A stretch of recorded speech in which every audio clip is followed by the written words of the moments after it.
네, 오늘 하나님께서 주신 말씀 봉독하겠습니다. 하나님께서 주신 말씀은 창세기 32장 22절에서부터 30절까지의 말씀입니다. 창세기 32장 22절에서 30절까지의 말씀입니다.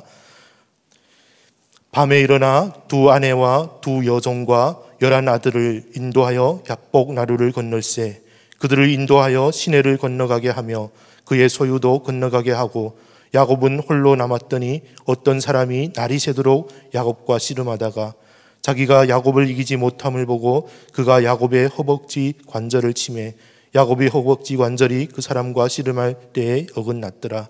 그가 이르되 날이 새려 하니 나로 가게 하라. 야곱이 이르되 당신이 내게 축복하지 아니하면 가게 하지 아니하겠나이다. 그 사람이 그에게 이르되 내 이름이 무엇이냐? 그가 이르되 야곱이니이다. 그가 이르되 내 이름을 다시는 야곱이라 부를 것이 아니요 이스라엘이라 부를 것이니 이는 내가 하나님과 및 사람들과 겨루어 이겼음이니라. 야곱이 청하여 이르되 당신의 이름을 알려주소서. 그 사람이 이르되 어찌하여 내 이름을 묻느냐 하고 거기서 야곱에게 축복한지라. 그러므로 야곱이 그곳 이름을 브니엘이라 하였으니 그가 이르기를 내가 하나님과 대면하여 보았으나 내 생명이 보존되었다 함이더라. 아멘.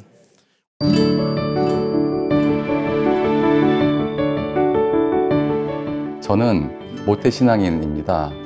하지만 제가 주님을 제대로 믿게 된 것은 약 10여 년 전이었습니다. 물론 그전에도 주님을 믿어왔지만 그건 어디까지나 주님이 계시다는 것을 믿는 존재의 믿음 아니면 그저 주님을 알고 있다 정도였습니다. 그런데 약 10여 년 전 주님께서 저의 몸을 찢어서 제가 병으로 고통받고 있을 때 저는 제 자신을 돌아보게 되었고 주님께 회개하였습니다. 그리고 이 병을 고쳐달라고 간절히 기도했습니다. 그때부터 주님과 인격적인 만남이 시작되었고 이제는 존재의 믿음에서 벗어나 관계의 믿음으로 발전하게 되었습니다. 전에는 환자를 볼 때 차트와 질병 위주로 보았다면 이제는 환자를 보게 되었습니다. 그래서 환자의 아픔을 조금 더 잘 공감해주는 의사가 되었습니다. 그리고 주님께 드리는 시간이 이제 아깝지가 않습니다. 예배에 기쁨이 생겼습니다. 병원이 교회에서 좀 먼 인천이지만 교회에 오는 시간이 이제 즐겁습니다. 그리고 한 가지 더 말씀드리자면 하나님을 기쁘게 해드리고 싶은 마음이 생겼습니다. 그래서 주님께서 저에게 주신 복을 이웃과 나누는 축복의 통로로 쓰임받고 싶습니다. 예수님 믿어서 행복합니다.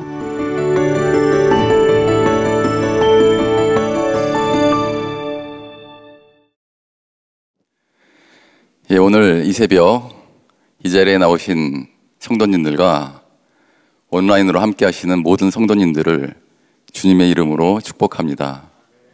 저는 의료미용 선교회장 그리고 파라가이 후원회장을 맡고 있는 서정훈 장로입니다. 사회나 개인에 있어서 전환점이 존재합니다. 이 전환점은 때론 좋은 상황일 때도 있지만 때로는 좋지 않은 상황일 때도 있습니다. 코로나19를 살고 있는 지금 이 시대는 불행하게도 좋지 않은 상황으로 생각됩니다. 그러나 모든 일에는 주님의 뜻과 의도하심이 있습니다. 아무리 좋지 않은 전환점이라고 하더라도 우리가 어떻게 행동하고 반응하느냐에 따라서 이것이 주님이 주시는 복이 될 수도 있고 징계에서 머물 수도 있습니다. 본문에 나오는 야곱은 야복강에서 인생의 중요한 전환점을 맞게 됩니다. 야복강에서 야복이란 뜻은 비우다, 쏟다라는 뜻입니다. 다시 말해서 야복강은 비우는 강입니다.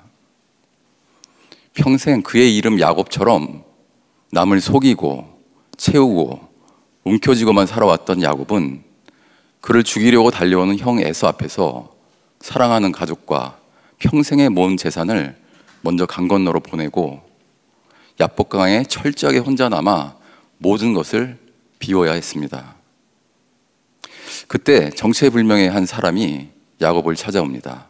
그분은 바로 하나님이셨습니다.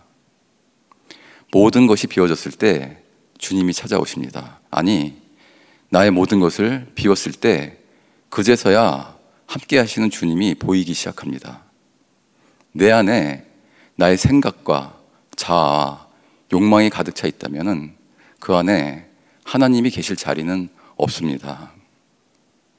그래서 예수님도 누구든지 나를 따르려거든 자기 자신을 먼저 부인하라고 말씀하신 것입니다. 이 정체불명의 인물이 야곱에게 찾아와서 한 일은 밤새도록 씨름을 한 것이었습니다. 그런데 여기서 중요한 것은 과연 씨름의 시작이 누구로부터 시작됐냐는 것입니다. 이 씨름의 시작은 야곱이 아니라 다가온 그 사람, 바로 하나님으로부터 시작되었습니다.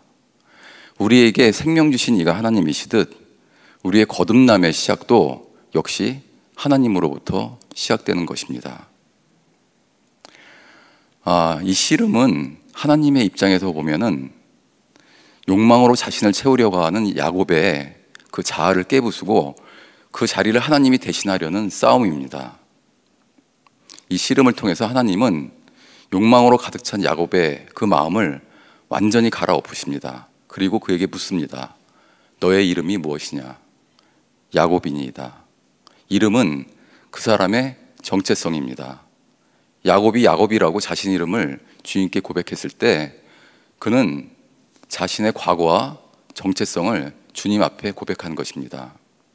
하나님, 저는 제 이름 야곱처럼 살아왔습니다.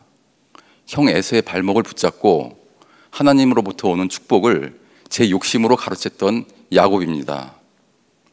이렇게 자기 자신을 솔직히 주님 앞에 고백한 야곱을 하나님은 인정하시고 축복해 주십니다. 본문 말씀 보시겠습니다. 창세기 32장 28절. 그가 이르되 내 이름을 다시는 야곱이라 부를 것이 아니요 이스라엘이라 부를 것이니 이는 내가 하나님과 및 사람들과 겨루어 이겼음이니이다. 이 씨름은 야곱의 입장에서는 목숨을 건지고 복을 받기 위한 사투입니다. 그런데 이 씨름에서 야곱은 매달린 것이지 승리한 씨름은 아니었습니다. 고관절이 탈골되어도 포기하지 않고 날이 새도록 매달렸습니다. 이렇게 끝까지 매달리는 야곱을 주님은 인정하시고 이스라엘이라 부르시며 축복해 주십니다. 근데 여기서 재미있는 것은 왜 과연 씨름이었을까요? 여기엔 분명히 주님의 의도하심이 있는 것 같습니다. 이 씨름을 통해서 주님께서 말씀하시고자 하는 것은 네가 정말로 두려워할 대상은 너를 죽이려고 달려오는 형 에서가 아니라 너와 현재 씨름하고 있는 나 여호와 하나님이다라고 말씀하고 계신 것 같습니다. 우린 살아가면서 인생의 많은 고난과 역경 가운데 두려워하고 좌절합니다. 그렇지만 우리가 진정 두려워하고 경외해야 할 대상은 오직 여호와 하나님 한 분 외에는 없습니다. 그래서 예수님도 이렇게 말씀하셨습니다. 누가복음 12장 5절 말씀입니다. 너희가 두려워야 할 분을 내가 보여주겠다. 몸을 죽인 후에 지옥에 던질 권세를 가진 그분을 두려워하라. 우리는 문제 앞에 섰을 때 그 문제보다 더 크신 주님을 바라봐야 됩니다. 그리고 그 문제를 해결받기 위해서 주님께 간절히 매달려야 됩니다. 그리고 세상과 문제 앞에 당당히 맞서야 합니다. 그럴 때 주님은 우리를 이스라엘이라 부르시고 축복해 주십니다. 저에게도 인생의 야복강과 야복나루가 있었습니다. 저는 친가와 외가가 모두 기독교 집안이었습니다. 집안에 목사님들도 많이 배출되었고 아버님은 장로셨고 어머님도 신앙과 믿음이 굉장히 좋으셔서 자녀들을 주님께 조금 더 가까이 이끌어주기 위해서 상당히 많이 노력하셨습니다. 아주 어려서부터 베갯머리에서 어머님이 들려주는 성경을 들으면서 자라온 저는 청소년기까지는 비교적 성실한 교회 생활을 했습니다. 공부도 곧잘해서 의대를 들어갔고 의대에서도 줄곧 상위권을 유지해서 내과에 지원할 수 있었습니다. 믿는 가정에서 태어난 아내와 저는 대학교 때 연애하면서 만나서 행복한 가정도 이뤘고 예쁜 딸도 낳았습니다. 선배가 물려준 병원을 내과 전문의와 소화기내과 펠로우 마치고 나서 동업자 인수했습니다. 그리고 둘이 아주 성공적인 개업을 할 수 있었습니다. 세상적인 관점에서 보면은 아마도 다들 부러워할 만한 그런 충분한 삶이었습니다. 그렇지만은 하나님이 보시기에는 그저 어리석고 죄 많은 영혼에 불과했습니다. 성실했던 교회 생활은 대학교 들어가면서 무너지기 시작했습니다. 저는 술 마시고 친구들과 어울리는 것을 굉장히 좋아했습니다. 그래서 세상 재미와 교회를 오가면서 살았습니다. 본과에 올라가서는 엄청나게 많은 공부량에 눌려서 예배마저도 시들해졌습니다. 수련회 과정 중에는 바쁘다는 핑계로 예배조차 제대로 지키지 못하는 지경에 이르렀습니다. 개업해서는 저도 야곱처럼 계속 움켜쥐고 채우려고만 했습니다. 하나님은 이러한 저를 그대로 내버려 두시지 않으셨습니다. 먼저 우리 교회의 전신인 믿음의 집 교회에서 아내를 통해서 다시 신앙생활을 하도록 이끌어 주셨습니다. 그리고 장모님이신 맹명자 장로님을 통해서 의료미용 선교에 발을 들여놓게 함으로써 과거 대학 입시 때 의대에 입학하게 해주시면은 주님을 위해 쓰임받는 의사가 되겠다라고 기도했던 일들을 상기시켜 주셨습니다. 우여곡절 끝에 다시 신앙생활은 했지만 여전히 저는 죄 많은 영혼에 불과했습니다. 저는 제 스스로 똑똑하고 엘리트라고 생각했고 모든 문제를 내 스스로 해결할 수 있을 거라고 자만했습니다. 주님께서 이러한 저를 여러 가지 고난을 통해서 회개케 하시고 영적으로 단련시켜 성숙한 그리스도인이 되게 하셨습니다. 아마도 주님께서 저를 사랑하셔서 이러한 고난을 허락지 않으셨다면 저는 지금 이 자리에 서 있기는커녕 아마 주말이면 친구들 만나서 술 진탕 마시고 주일 아침 간신히 일어나 아내의 손에 이렇게 끌려서 예배 자리에 예배 시작 10분 전이 아닌 예배 시작 직후에 도착해서 겨우 예배만 드리는 그저 그런 그리스도인으로 살아왔을 것입니다. 첫 번째 고난은 딸아이를 낳을 때였습니다. 출산하던 아내는 출혈이 너무 심해서 죽을 뻔한 고비를 넘겼습니다. 그래서 그때부터 지금까지는 우리에게는 사랑하는 딸 수지가 전부입니다. 그래도 하나라도 주신 것에 대해서 주님께 감사하면서 살고 있습니다. 두 번째 고난은 제가 개업한 지 3년 되던 해였습니다. 갑상선 암을 수술받은 어머니께서 수술 직후에 불안증과 우울증이 찾아오셨습니다. 병원에 입원시켜서 잘 치료를 해드렸는데 회복하고 퇴원하자마자 며칠 뒤에 자살로서 생을 마감하고 마셨습니다. 그때 저는 아들로서 또 의사로서 어머님을 지켜드리지 못했던 그 죄책감에 몇 년 동안을 괴로워하며 살았습니다. 저는 그 당시에는 그것이 저를 다루시려는 주님의 뜻이라는 것을 몰랐습니다. 저는 제가 가진 그 알량한 능력으로 최고의 병원에서 최고의 의료진을 선택해서 치료를 받게 해드리면 모든 것이 다 해결될 것이라고 생각하고 주님의 도우심을 힘써 구하지 않았던 교만함이 저에게 있었습니다. 그때 저는 깨달았습니다. 제가 가진 능력이란 것이 얼마나 보잘것없는 것인지를 깨달았습니다. 주님은 이러한 교만한 저를 다루시기 위해서 이제는 저의 몸을 치셨습니다. 약 10년 전 일이었습니다. 저의 몸에 갑상선 기능 항진증과 이 합병증으로 눈에 복시가 왔습니다. 치료를 하기 위해서 치료제와 부작용이 심한 스테로이드를 고용량으로 쓰기 시작했습니다. 하루에 20알이 넘는 약을 삼키면서 제 몸과 정신은 피폐해져 갔습니다. 부작용이 심했습니다. 근육이 많이 빠지고 관절에 통증이 오고 무엇보다 잠을 잘 수가 없었습니다. 그래서 하루에 수면제를 3알을 먹어야 겨우 몇 시간 눈을 붙일 수 있는 상태였습니다. 많이 불편하고 저하된 체력이었지만 진료를 쉴 수는 없었습니다. 하루에 일과가 끝날 때쯤이면 몸은 너무도 녹초가 돼서 앉아있을 기운조차 없었습니다. 저는 이 병의 치료를 위해서 주님께 매달렸습니다. 그때 주님은 제가 얼마나 죄인이었는지를 보여주셨습니다.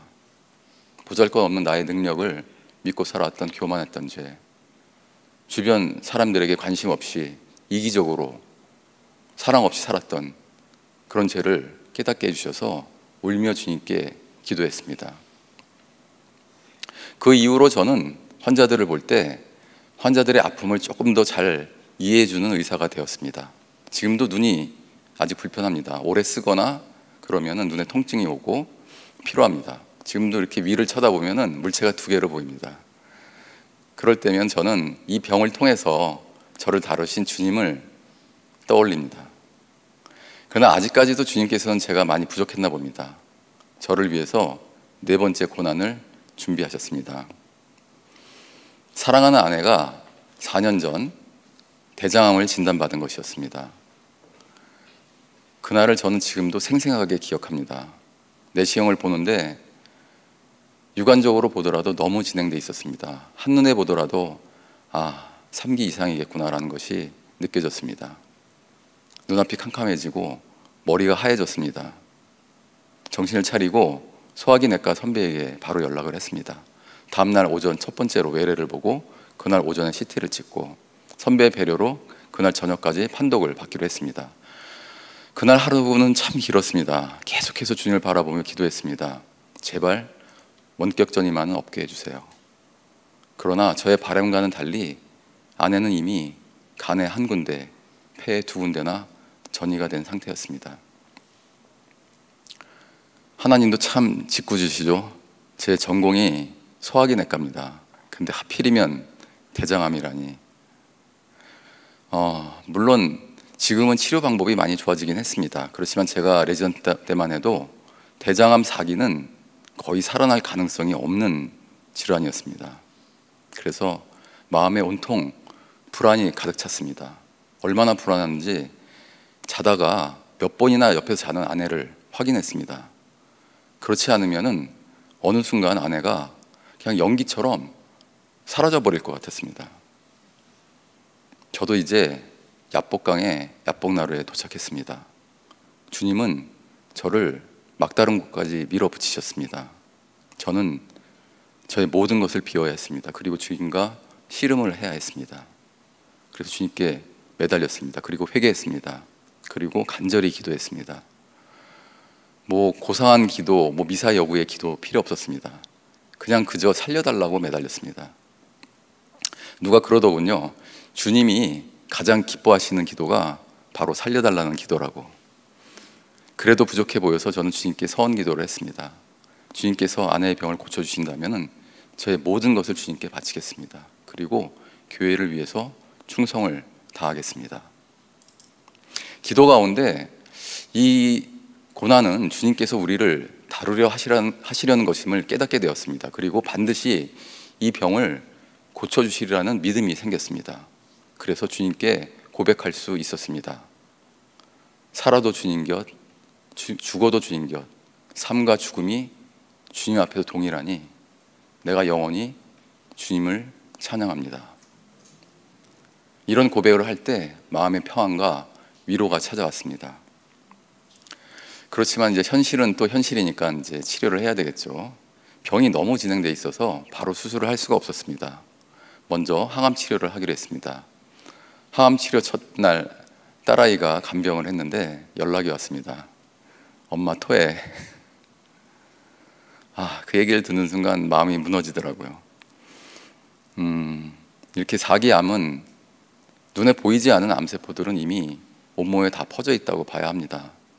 그렇기 때문에 항암 치료의 그 결과가 굉장히 중요합니다. 왜냐하면 모든 그 작은 암들을 다 외과로 절제를 할 수가 없기 때문입니다. 아내는 부작용도 심했습니다. 피부 트러블도 심하고 탈모도 많이 진행됐습니다. 정말 길고 기나긴 그리고 힘든 투병 생활이 예견되었습니다.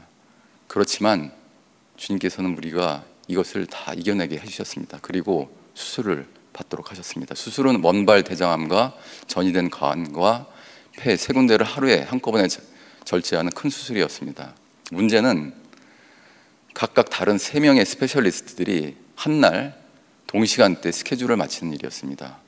그렇지만 주님께서는 이것도 가능하게 해주셨습니다. 그리고 8차례 사이클 항암 치료를 마저 무사히 마치게 해주셨습니다. 이제 재발하지 않으면 치료는 끝난 것이었습니다. 그렇지만 제 바람과 달리 장로 아카데미 수료 중에 아내는 폐로 다시 3군데나 더 재발이 되었습니다. 주님도 참 짓궂으시죠? 아내가 전공이 성악인데 이제는 외과 의사도 더 이상 수술을 해주려고 하지 않았습니다. 수술이 의미 없다고 판단을 한 거죠. 그래서 12사이클의 항암 치료를 다시 했습니다. 그렇지만 암세포는 좀 줄어들 뿐 없어지지는 않았습니다. 고형암이 항암 치료로 완전히 소멸되리라는 것은 거의 불가능한 일이었습니다. 그래서 저희는 이 병을 고쳐주실 것이라는 믿음을 버리지 않고 끝까지 매달렸습니다. 그리고 외과 의사에게 다시 부탁했습니다. 새로운 병변이 나타나지 않은 것을 본 외과 의사가 수술을 허락했습니다. 그래서 다시 3군데 폐를 더 절제를 하였습니다. 여기서 과연 끝났을까요? 여기서 끝났으면 우리 주님이 아니시죠. 정말 주님께서는 적당히가 없으신 분인 것 같습니다. 선한 것은 반드시 받아내시고 우리를 다루실 때는 정말 가혹하리 많지 철저하게 다루시는 것 같았습니다. 아마 그러지 않으셨으면 이 병이 고쳐졌을 때 저는 또 제 자신이 잘나서 내 능력으로 이 병을 고쳤을 거라고 자만하고 착각했을 것입니다. 아내는 또다시 폐를 절제하는 수술을 받았습니다. 올해가 아내가 마지막 수술을 받은 지 2년이 되는 해였습니다. 그때가 2월이었습니다. 아직까지 아내는 병의 재발 없이 깨끗한 상태입니다. 할렐루야. 그렇지만 아직도 완치 판정까지는 3년이라는 시간이 남았습니다. 4개월 간격으로 계속해서 CT 추적 관찰을 합니다. 이 검사 날이 다가오면은 저는 마음이 굉장히 불안해지기 시작합니다. 또 재발하면 어떻게 하나. 그럴 때마다 저는 주님을 바라보지 않을 수가 없습니다. 내 안에 계신 주님을 계속해서 바라볼 수밖에 없습니다. 그래서 저는 주님이란 사슬의 메인 사람입니다. 그렇지만 이것은 정말로 복된 구속입니다. 이러한 여러 가지 일들을 통해서 저는 깨닫게 되었습니다. 하나님은 하늘에 계신 하나님이 아니시구나. 지금 내 안에 계신 하나님이시고 나를 변화시키고 싶을 만큼 나에게 관심이 있으시고 나를 사랑하시는 분이시구나. 그리고 나 자신보다 누구보다도 나를 잘 알고 계시는 분이구나 라는 사실이 깨달아져서 이스라엘의 하나님이셨던 그분은 바로 나의 하나님이 되셨습니다. 야복강가에서 야곱이 겪은 고민과 위기는 그에게 현실이었습니다.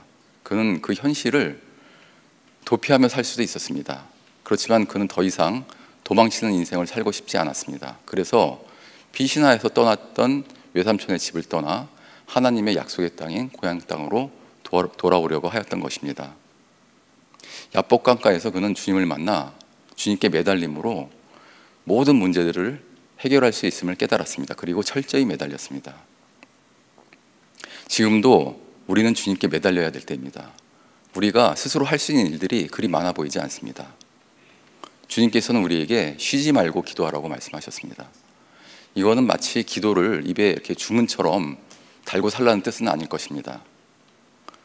늘 우리와 함께 계시는 주님, 그 주님을 바라보며 기도의 때를 놓치지 말라는 주님의 뜻으로 생각이 됩니다. 먼저 손 내미시는 주님 앞에 우리의 모든 것을 비우고 주님께 간절히 기도함으로 주님을 감동시킬 때 주님은 우리를 이스라엘에 부르시고 우리의 기도에 응답하시며 우리를 약속의 땅으로 인도하실 것입니다. 살아가면서 인생의 야복강은 앞으로도 저에게 계속 다가올 것입니다. 그렇지만 한 차례 야복강을 건넌 저는 그 어떤 시련도 이제는 별로 두려워하지 않을 것 같습니다. 여러분도 야복강을 건너는 야곱이 되셔서 자신의 모든 것을 비우고 하나님께 간절히 기도하며 매달려 주님으로부터 복을 얻어내시고 그리고 주님과 동행하시는 여러분들이 되시기를 주님의 이름으로 축복합니다. 독생자도 바친 아브라함처럼 모든 걸 아낌없이 내어드리시는 자들이 되게 하소서. 사도 바울이 주님의 복음 외에는 모든 것을 배설물로 여긴다는 고백이 나의 고백이 되게 하소서. 그래서 삶 속에서 우리와 함께 하시는 주님을 더욱 분명히 바라보는 눈이 열리게 하소서. 나의 생각을 모두 버리고 나를 구원하는 자가 되게 하소서. 그래서 자신의 십자가를 지고 능히 주님을 따르는 자가 되게 하소서. 주님의 말씀에 순종으로 반응하는 자가 되게 하옵소서. 아멘. 내 삶을 다스리시는 주님만을 더 바라보고 이제 나아갑니다. 두 번째 본문 말씀입니다. 28절. 그가 이르되 내 이름을 다시는 야곱이라 부를 것이 아니요 이스라엘이라 부를 것이니 이는 내가 하나님과 및 사람들과 겨루어 이겼음이니라. 우리에게 놓인 문제 앞에서 피하지 않는 자들이 되게 하소서. 주님께 끝까지 매달리고 기도하여 주님으로부터 축복을 받아내는 자들이 되게 하소서. 기도해야 할 때 기도의 때를 놓치지 않는 자들이 되게 하소서. 주여 이름 한번 부르시고 합심하여 기도한 후 남아서 개인 기도하시기 바랍니다. 주여! 살아가면서 우리는 많은 어려움과 문제를 겪고 삽니다. 인생의 중요한 전환점을 맞이하기도 합니다. 그럴 때 아버지 우리는 아버지 주님을 더 바라보고 기도해야 할 때 기도의 때를 놓치지 않는 자들이 되게 하소서. 주님께 끝까지 매달리고 간구하게 하소서. 주님만이 우리의 모든 것을 해결해 주시는 분입니다. 우리가 세상 속에서 삶에서 아버지 우리의 문제점을 해결하려고 노력하고 발버둥 치는 건 어리석음을 범하지 않도록 하여 주시옵소서. 오직 주님으로부터 우리의 모든 해답의 근원이신 주님을 다하게 하여 주시옵소서. 그리고 주님과 신뢰하게 매달리게 하여 주시옵소서. 우리가 주님께 간구하고 기도할 때 주님은 감동하시며 우리를 이스라엘에 불러주십니다. 그리고 우리를 축복해 주십니다. 우리를 축복해 주시는 더욱더 바라보게 하여 주시옵소서. 지금 기도해야 될 때입니다. 아버지 우리가 더욱더 기도에 힘쓰는 자들이 되게 하여 주시옵소서. 쉬지 말고 기도하라고 주셨습니다. 아버지 날마다 주님과 동행하고 주님을 바라보며 기도의 때를 놓치지 않는 자들이 되게 하여 주시옵소서. 아버지여 기도의 불이 꺼지지 않게 하여 주시옵소서. 또한 목사님께서 일어난 한 시간 기도를 통해서 우리가 기도의 연합이 있게 하소서. 한국교회에도 기도의 부흥이 있게 하시고 기도의 연합이 있게 하소서. 그래서 이 어려운 코로나 시기야 각 가정들마다 있는 그 어려움 속에 아버지 능히 헤쳐나갈 수 있도록 하여 주시옵소서. 아버지 주님 앞에 이 기도를 통해서 모든 문제들을 해결받게 하여 주시옵소서. 그리고 담대하게 세상과 문제 앞에 나아가 이 세상과 문제 앞에서 싸워 나가는 승리하는 우리들이 될 수 있도록 주님 복 주시고 인도하여 주시옵소서. 아멘.